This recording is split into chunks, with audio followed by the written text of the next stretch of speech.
Hey, paisans, the time has come. On the air since 2009, the independently produced, non-FCC compliant champ of video game talk podcasting. Here comes Tiger Claw Radio.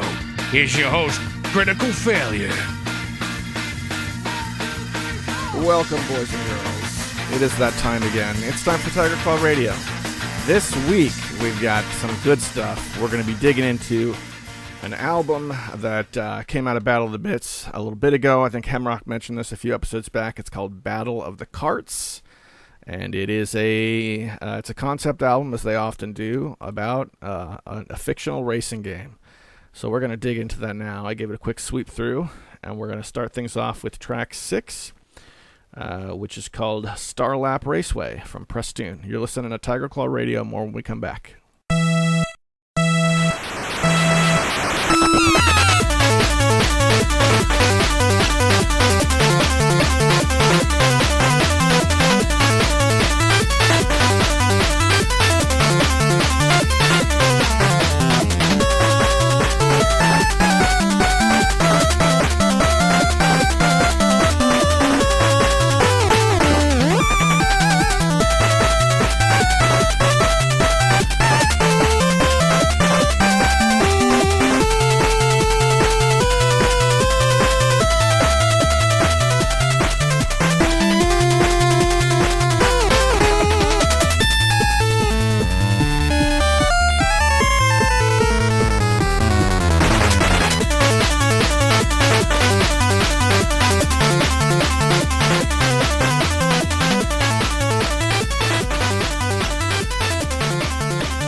Hi there, ho there, you're as welcome as can be. I hope you're having a good March. Let's head over to the mystery track thing we've been doing these past several weeks. And this is something I've been trying to avoid, but I think it's come to a head and we're going to face it now.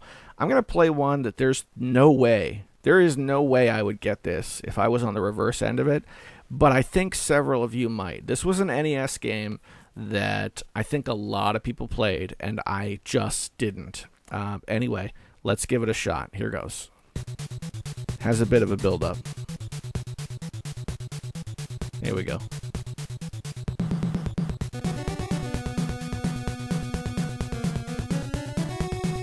What do you think? Do you know this one?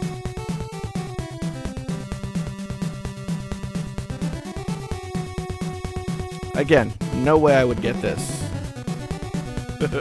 It's a good track, though. I came across it just gathering tracks for like a potential, OST chiptune sort of special thing. And I like it. It's a good track.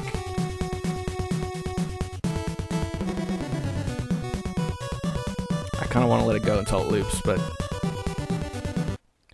we'll revisit that in a little bit. For now, let's see what else we got in the bag. Here's one that I posted on the Discord in the chat.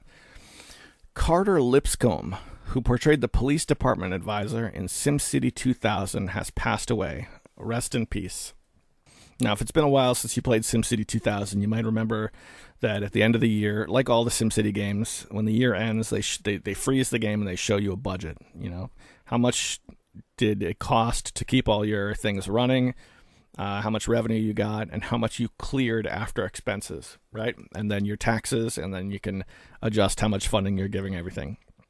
Now, in SimCity 2000, each one of the different things that requires funding, there's a little button where you can click the advisor, and the most famous of those is definitely the transportation advisor, because he has that beard, and if you drop the funding on the traffic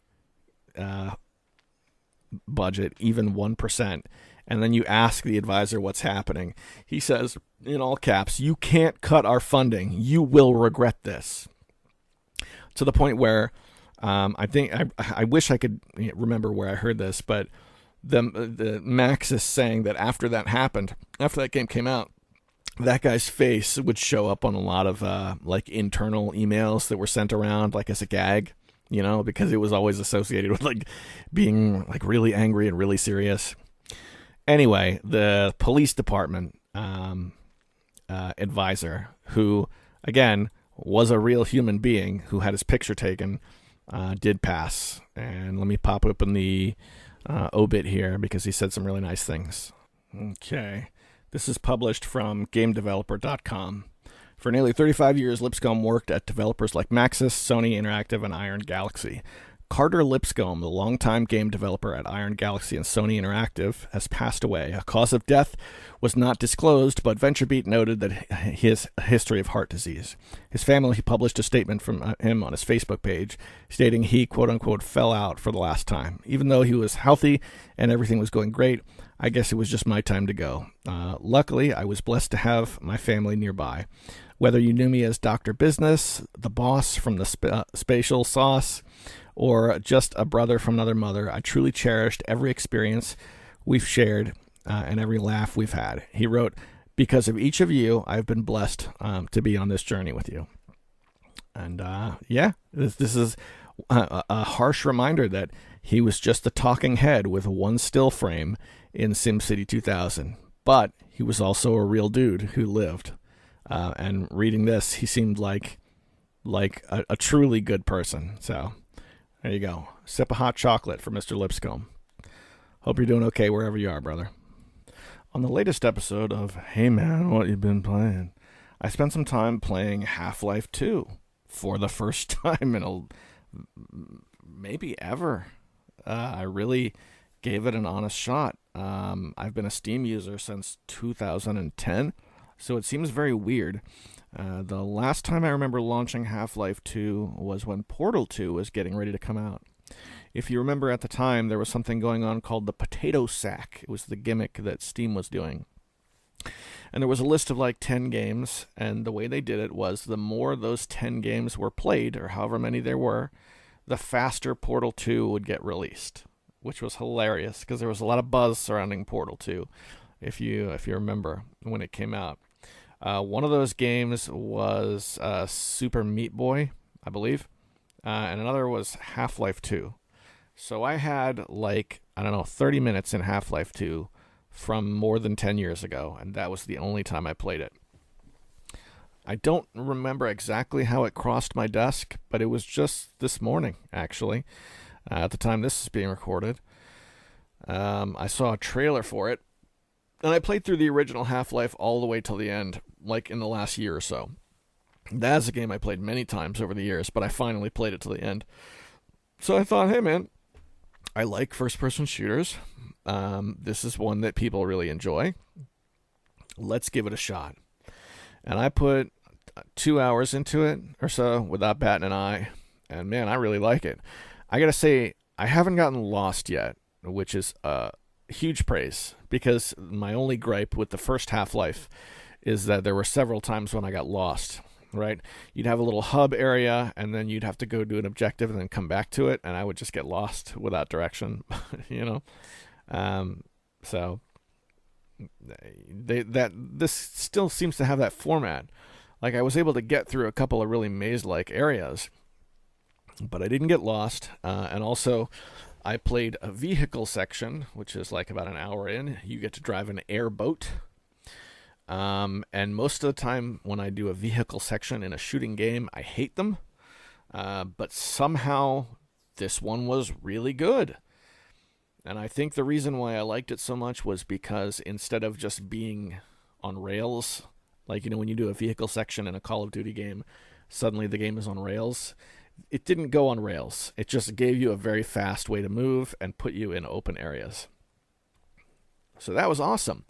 Also, even though I have never really given Half-Life 2 a solid chance, you know what I have given a solid chance? Gary's Mod. and a lot of it. So the airboat, as well as a lot of the player models and stuff, I all know very, very well from Gary's mod. So it's a bit of a trip to see some of those models being portrayed with their normal voice actors doing their normal parts, because it's it's a far cry from what I'm used to with Gary's mod and with the Source filmmaker crowd. So another thing I didn't expect was that there was an update at some point. Let me see if I can get the date, because it's probably a while ago now. November 15th, 2024. So it's like 6 months ago. November, December, January, February. And February's almost over. 3 months ago. That's pretty recent, I guess. Where they updated it, the quality of life updates and stuff. They did the same thing with the original Half-Life not too long ago. But the thing is, Half-Life 2, Episode 1 and 2, those are now all included in the Half-Life 2 game. That package has it all. So if you've got Half-Life Episode 1 and Half-Life Episode 2 released on Steam in their standalone format, those have been removed from the marketplace. Just to be clear, they removed them from the marketplace because they're now given away free in the Half-Life 2 package. So it's more of a consolidation of titles. Doom did the same thing. Doom 1 and Doom 2, Doom 2 Master Levels, and Final Doom. Those all used to have their own separate listings on Steam, and now it's all compressed into one title called Doom 1 plus Doom 2.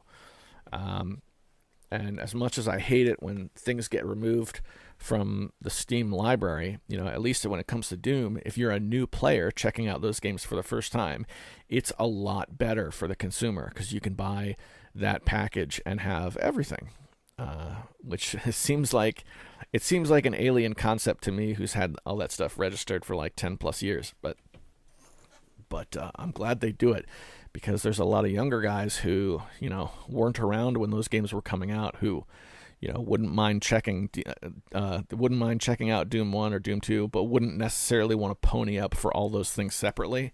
And now if you're in that boat, then you get everything. And it looks like with Half-Life 2, they did the same thing, which is really awesome. So way to go, Valve. Also, that's a new update that was just 3 months ago on a game that came out in 2007, 2008, 2004.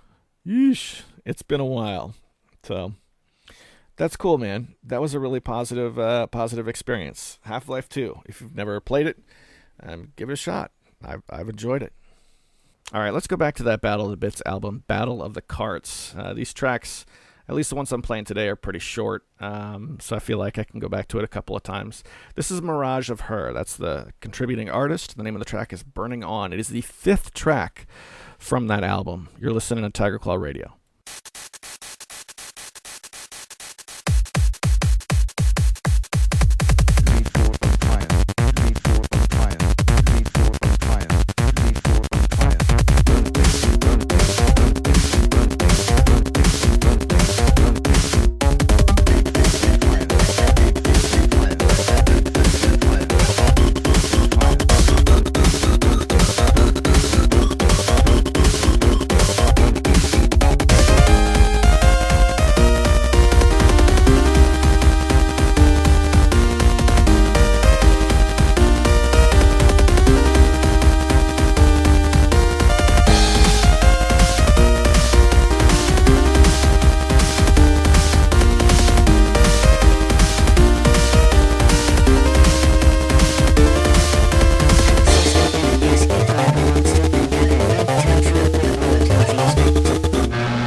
Here's a feel-good one for you. Command & Conquer.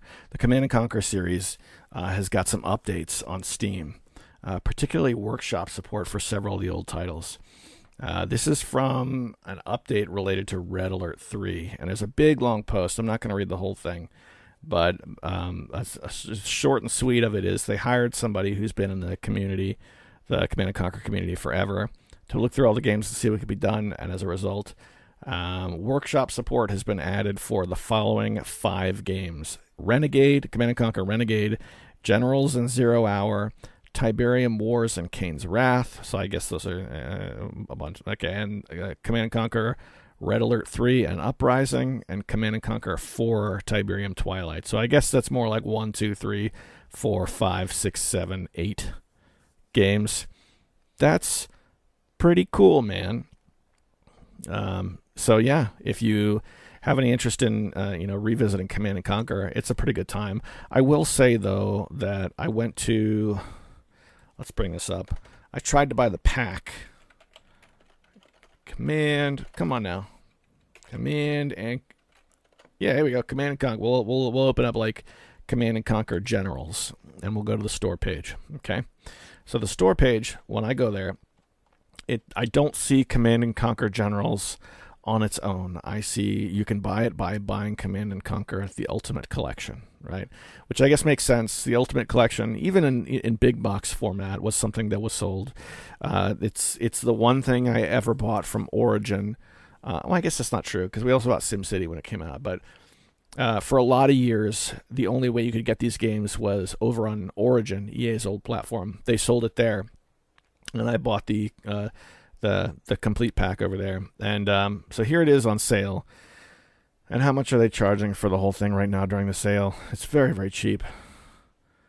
I don't know. It won't tell me. A lot of the options are grayed out because I can't purchase it, even as a gift, because I own it already, which kind of stinks, because I have a couple of friends who might, kick around with Red Alert 2 or something of that nature. And it won't let me pick it up, man. Red Alert 2 is part of the bundle, so I can't buy it independently, and I can't put the bundle in my cart because I have it already, which includes gifting. So, hang on a second. I got the URL. Let's bring this up in, say, private mode so that I'm not logged in, and look this up and see what they're charging for it now during the sale. And it wants to know my birthday. Well, I was definitely born in 1901. Well, let me go back now. I want to go back to 1901 just because, 1900. I was born January 1st, 1900. View the page. Okay. It is $6 for the Ultimate Collection right now. And that is 1, 2, 3, 4, 5, 6, 7, 8, 9, 10, 11, 12, 13, 14, 15, 16, 17. That's 17 titles, counting all the expansion packs because they were standalone, I believe. Right. So that's a pretty dope set. Now let's see, now that I'm not logged in as myself, let's see if it'll let me buy one of them on their own. No.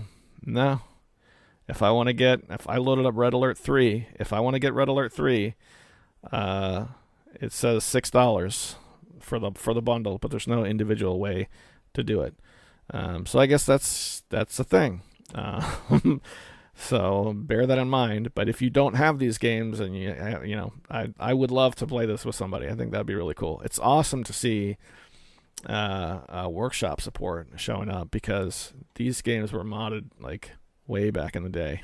A lot of stuff was done to these games, and I think those are workshops that would fill up really quick, and people would benefit from having. So there you go. So that's some good news for my fellow Steam users out there who like strategy games. Well, boys and girls, we're at almost the 20-minute mark. We're about 19 minutes in. This is about the time that I like to thank the Patreon sponsors. It's a Patreon-sponsored program. I don't usually put things on the Patreon that are Patreon exclusive, but I do read their names off in sort of a hall of distinguished gentlemen. They are TechmoBalls, Darabka, and EmeraldRangers.com. Thank you guys so much. I hope you're enjoying the party. I know. I read on Kotaku that it's better than Civ 5 with the Brave New World expansion pack. Okay. I wanted to talk a little bit about the Civilization series. This keeps popping up these past few weeks or so. We had Civ 7 that just came out, and then Hemrock told me about that free version, the clone of Civ 2, and I played that for like a week. And then I got back into Civ 3, which is my favorite of the series, and I played that for a while, and I actually ordered, hang on a second, complete in box. And I can't say big box because this came out when PC game boxes started to get smaller. Civilization 3 Conquests. I have complete in box, and the disc is actually unopened. And I love Civ 3 so much. If you buy it off of Steam, it's like Civ 3 Complete. And I was curious what some of the expansions were, what they actually added to the game, because it was a very different business model then than it is now. Now if you buy one of the last few Civ games, like Civ 6, for example, I'm actually going through installing right now. It's a rather large game. It's not traditional expansions. They use the DLC business model because that's what this generation of gamers does.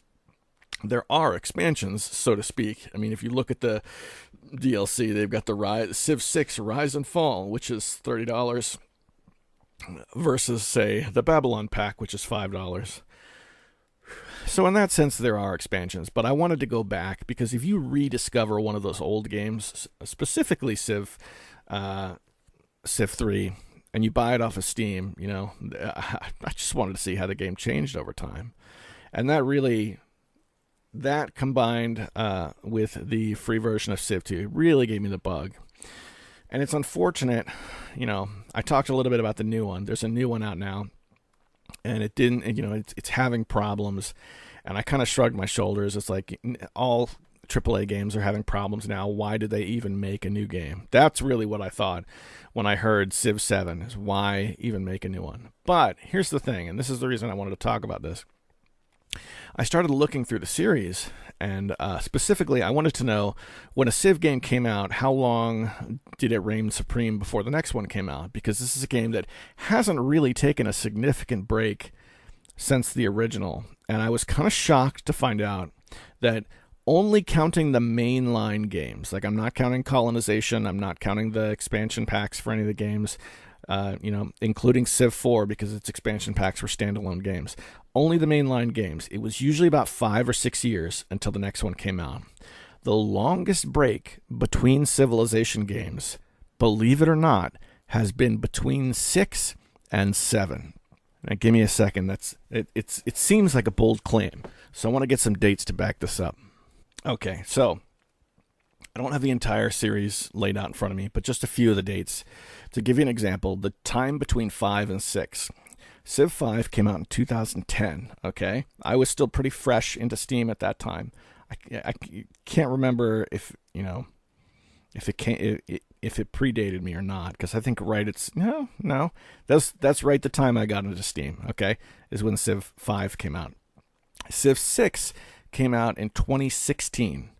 So that's a 6-year break between the two. And remember, everyone loved Civ 5. Everyone loved Civ 5. The only things I remember anyone saying bad about Civ 5 was that you couldn't stack units, so you couldn't have an entire army take a single hex. And then there was also the change from the grid to the hex grid. But I don't remember anybody complaining about that. I just remember people talking about it. But Civ 6 came out in 2016, and the new one came out now in 2025. That's a 9-year gap. That is the biggest gap between games. None of the games remained on top since then. It's part of the reason why, if you follow the Civilization series, the gameplay hasn't really changed altogether too much. Don't get me wrong, if you play Civ 2 and then you play Civ 6, there's going to be a big change, but it's been pretty gradual. Like if you're playing the game and then you get the latest one, it's usually just like a few adjustments to get into it. It's not like a big jarring change every single year. I think that's part of the reason why it's stuck around. But I look at the series now that they're on their 7th iteration, and it's like, given that it doesn't change altogether too much, it must be really, really difficult to make a Civ game now. Think about it. What can they do to keep it fresh? Because if they change it too much, then hey man, this is not a Civ game. And on top of that, they had to wait until the DLC market dried up for Civ 6. I imagine that played a part in why it was so long between Civ games, right? Because it wasn't just the game anymore. People would buy the game, and then there was a DLC market to continue generating revenue. So ultimately, I think that is the reason why I wouldn't take the plunge into Civ 7. And I almost feel like it's comforting that it's having so many issues, because it's still Civilization, and I still have 6 different iterations that I can dive into. And this is from somebody who really likes early PC games. So we'll see. Maybe they'll get these things fixed, and in a couple of years it'll be an awesome game. You never know. Historically, I get on these types of trends late. I actually just picked up the Civ 5 Complete Edition. I've had Civ 5 in my library for a long time. I mean, you saw I made that little video where it's like, hey, I'm starting this game for the first time in 9 years. That really, that's true. I did that. But it was just the vanilla edition and maybe one DLC pack. And then I found out I could get a key for the complete series for $6. And so I did that. And now that I have all the DLC, it's like, let's give this game an honest try again. Civ 5, the one that everyone likes, it would, in my opinion, the most beloved of at least of younger gamers. There's those of us like Hemrock and I that are hangers-on to the original series. Definitely, that's a thing. But Civ 5, I think, had the widest reach, especially like if I'm looking at my just flipping through Steam. And I'm looking at how many people on my friends list, my bloated friends list filled with people I barely know, how many of them played each one of the games. And it's like 25 people in my friends list played Civ 5. Let me get the exact number. Hang on. Oh, it's going slow because Civ 6. No, I'm just signed out. I'm signed out because I don't want to be bothered while I'm recording. I don't know. A lot of people seem to play Civ 5. And I loaded it up and I started playing it. And my goodness, it is a beautiful game. They really did an amazing job with the music and stuff. And here's one of my favorite things about Civ is the diplomacy aspect, is dealing with the other civilizations. And in Civ 3, that was, from what I understand, Hemrock, correct me if I'm wrong, I think Civ 3 was the first game they started to give the civilizations their individual personalities. So instead of just negotiating with somebody whose their personality is going to be as a result of the actions, and that's it, there are more things at play. Like the I wish I could remember what civilization it was. I want to say Mayans, but that doesn't sound right. Mongols, maybe, who were always very pushy, and you could cut a treaty with them, but in the end, they're going to ride through on horses and try and kill everyone. I loved it that they gave them their own personalities. And when I started playing Civ 5, and I started interacting with the other Civs, and they had these beautiful animated, a little goofy, but still animated like screens, where the lord of the Celtic civilization, with a big sword and a kilt, would walk onto the screen, and make demands. I was like, that is awesome. That is super, super cool. So I'm really liking Civ 5, but one of the big problems I'm having with it is, my goodness, is it ever slow? And I'm sure this is something I can fix by monkeying around in the options. But if you play an older Civ game, it's very common to run into this situation where it's like, all right, I'm going to set, production to this thing. I want to make this thing. Maybe I want to build a settler or a granary or something that's going to take several turns. And so I'm just hitting enter to get through like 4 or 5 turns. Okay. An old game, 1, 2, 3, 4, 5. That's it. That's all you got to do. Civ 5, it has to load every single time because it has to process all the other turns, and it can't do it quickly. And then on top of that, there's animations at play each time. So again, I'm sure I could go to the options and set that up, but that's like a detracting factor for me. Like, I might go back to Civ 3 because of this. Because in the older Civs, you could get through those early phases of the game very, very quickly. If you had a routine, you knew exactly what you were going to do. You could just click on the things. You could pass through turns super fast. if you had a plan, you could execute it. When we played Sid Meier's Alpha Centauri, that was the big, stumbling block to playing a multiplayer version of this, especially play by email. It's like, what if I want to just advance the game 10 turns and I have to wait each day for each one of those turns? Well, then I'm just getting the save file, pressing the space bar, and sending it back. And that was one of the big stumbling blocks. And I think that's made even worse in the more modern Civ games. I have to play Civ 6 again to see if they didn't, fix that in the future, but man, oh man, the game running really slowly was a problem. So I don't know. I'm still enjoying it. I'm still going to go back to it. I put probably like a half an hour into it since I reinstalled it. And I never intended to dive headfirst and make that the game again. I just wanted to check it out, there's a lot of good work in Civ 5. And you can see it in the modding community, right? The community definitely dug their teeth into it and they ran with it. And there's a million wonderful things you can check out in the workshop, which, by the way, as it turns out, if you load Civ 5, there is a splash banner, like how most games, when you load them up, there's here's the developer, and this is 2K Games or something, like Civ 3 has. They have a splash banner that says Steam Workshop. So it must have been one of the early workshop games, because I never saw that on any Steam game. So there you go. I played Civ 5 a little bit, and I think that's the whole thing. Are there any other Civ 5 players whose ears this podcast will reach? Because I know myself and I know Hemrock are both old Civ players, but neither one of us, I think, are big into the number 5. So I don't know. Let me know. Okay, let's revisit the mystery track one more time before we visit the fail bag. And then after the fail bag, I will reveal the super secret track. Starting a little bit later in the track this time. This is about the loot point.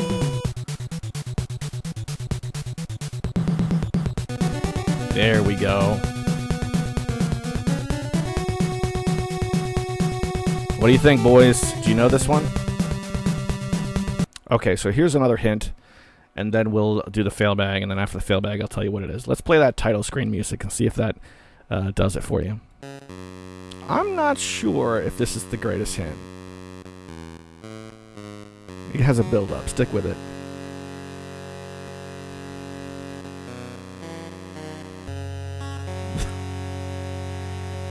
It doesn't loop, so I'm going to play the whole thing.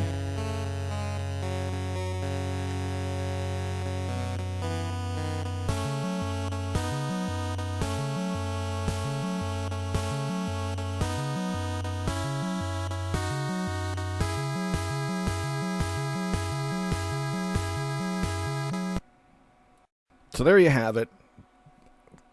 Chew on that for a minute.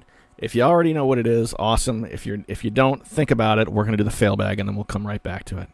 All right, so last week we had one from Darabka that came in, and I completely missed it. I flubbed it. So he posted it on emeraldrangers.com. By the way, if you're listening to this via YouTube, YouTube gets published 1 week behind everything else. First it goes up on Emerald Rangers, and then a week later, YouTube. So go to Emerald Rangers. That's where the new stuff happens. Darabka writes, DJ Khaled radio station. He was a big meme 10 years ago. I don't know if it'll really help the game. I want to make now our low-effort, top-down GTA ripoff game with our podcasts and choice tracks on various stations. PC emulation PC emulation that isn't DOS of that era is a major pain in the butt. Eventually, I want to build a Windows 95 or XP machine. I enjoy the obscure games you play mostly because I play them too. The Steam indie scene is really where it's at. AAA is AIDS. AA can be okay at times, like RoboCop, Rogue City. And we're going to break right there so that we can talk about. He says building a 95 or XP machine. Go XP, dude. Forget building a machine. Just running the virtual box.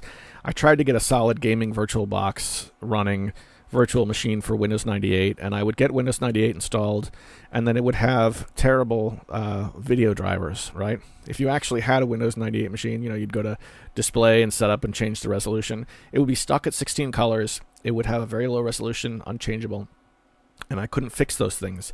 So I couldn't install a game that required even a little bit of display power, because anything above 16 colors, no dice. Because what did most of those games use? 256 colors, right? That was the thing. What we now consider like ancient coloring. So that thing was virtually unusable until I finally decided to make an XP virtual machine, and that thing's been great. That thing has been really good. I can't speak highly enough of XP. So give that a try. All right, let's get back to the comment. Wargame construction set could be neat. Apparently you could import your sprites, in the first one at least. The SimCity 2020-25 challenge was fun. I can't wait for the City of Emperor CF. Eventually I want to use our maps for SimCopter and Streets of SimCity. That would be a blast. All right, CF again here. So I was just talking a second ago about my Windows XP machine, the virtual machine I built. Well, I actually got Streets of SimCity running in that machine, which is super awesome. I don't care what anybody says, that was a cool game.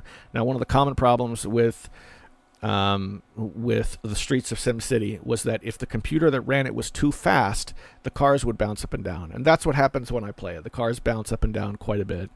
And supposedly, I can fix that by severely slowing down the machine. And since it's a virtual machine, I have pretty easy control over doing that. But all I ever really wanted to do is drive around, and that seems to work. So again, XP all the way. All right, let's get back to the comment. I remember Time Lord wasn't great. I did like the box art. It was when Milton Bradley tried to get into producing video games. I still need to replay it again to form a new opinion. 1997 was seriously probably the best year in PC and console games, hands down. Beastcast was 2 days late. It's okay, man. Life happens. Final Fantasy 5 and 8 had the most intriguing combat and leveling systems, but 4.6 and 7 probably had the best stories. Then again, I haven't played 2 or 3 and 9 through 16. Well, so what do I know? Yeah, I'm with you, man. I've always spot-checked the Final Fantasy series. I didn't play all the games. I just had a handful of Final Fantasy experiences, and they were always good. They really were. Even the games that maybe weren't super highly regarded. I had a lot of fun with the 3D remake of Final Fantasy 3 that they sold on Ouya before that shut down. I had a lot of fun with that, and that's regarded as not one of the greatest Final Fantasy. It's not bad. People don't hate it, but it's not like one of the greatest Final Fantasy experiences you can have. So, yeah, it is what it is. It's good to hear from you, brother. I hope you're doing well. This is from Hemrock over on the Discord. He just says, more SIVO news. I finished a game recently where I lasted until 1948, my current record, before being wiped out by a two-front war. I wish I could watch the AIs duke it out afterwards, but unfortunately the game just ends. I still need to try at least one of the older versions on my XP machine. Cheers. So, Hemrock, so I played a couple of games recently on Civ 3 where they were in a claustrophobic map with too many civilizations. And I gotta say, I hadn't done that before, and I really, really liked it. Because the entirety of the game, plays out, for the most part, in the expansion phase. The civs, you have to attack quick, you duke it out, and then whoever's left standing gets to have a civ game. I did that in Civ 3, and I managed to... I was playing as the Romans, because I always play the Romans. And all the civs around me were warlike. Like... primitive, warlike, advantages early game, that kind of thing. And I took out one. I can't remember who was who. But ultimately, I think it was the Mayans who swept in and killed me. They had like a unique spearman that was like not a regular spearman, but some sort of unique to their civ unit that just, I couldn't touch them, man. They just destroyed me. But yeah, that was a good time. So in SIVO, I would like to do something similar. A small game, like a small claustrophobic map with too many civs. That's something I'd very much like to try in that game, but I haven't yet. So we'll see. We'll see if I can make that happen or not. But yeah, thanks for checking in, and I hope your SIVO adventures are awesome. And I think I just checked I just jumped over to YouTube and I checked out the studio thing, looking at comments and stuff. And unless something was deleted, I think that may be it. So now that we've gone through that, let's refer back to our mystery track. Oh boy, here it is. Let's hold on for the break. There we go. Alright, so the game you're listening to right now is Batman on the NES. And I think this would be a really hard one for me because I don't think I ever played it significantly. I remember when I was in elementary school, somebody brought it over once, so I got to try it at least. But there was a version that came out for the Game Boy that my older brother had, and I played that game quite a bit because it featured wall jumping. It was the first ever time in video games that I encountered wall jumping. Not saying it's the first time to have it, but first time I ever saw it. It was cool. It was a cool game. They did a really good job with it. So there you go. That's the game/mystery track thing of the week.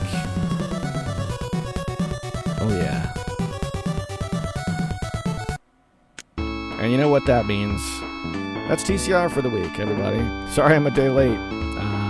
Thanks for hanging out with us and listening to some chiptunes and talking some video games and just doing what we do. I really appreciate it. And whatever it is you're getting ready to walk into this week, I just want you to know that I'm rooting for you. I really am. Take care of yourselves.